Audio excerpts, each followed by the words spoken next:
Mention audience members by name. I cannot overemphasize that as a speaker, you have no business doing any presentation before an audience if you do not intend to have your message impact on them.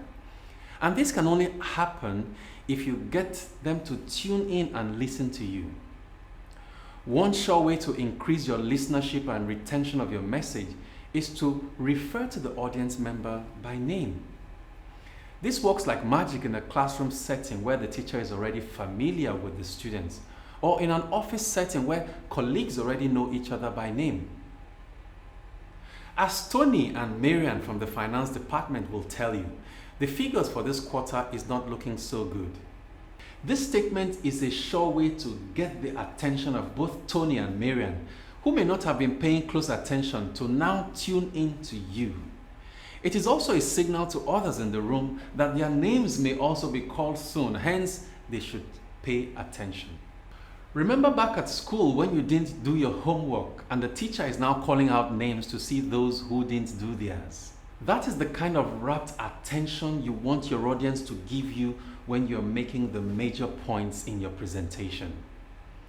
Some speakers make the mistake of focusing too much on faces or names in the audience member that they are familiar with, to the point where it now looks as though the presentation was meant only for a few or a particular section of the audience. Your audience may know you're familiar with certain members of the audience, but do not make them feel that the presentation is focused on just a few people you know. You need to learn to carry all members of your audience along. Even if you do not make a specific reference to members of the audience through the use of names, you should still make your presentation audience specific by referring directly to your audience without using a generic approach. Using expressions such as each of you, every one of you here present, helps give your talk a more personal tone, as though you were talking to individuals just as much as to a large group. With these techniques, you are sure to grab and captivate the attention of your audience, and your message would have the desired impact.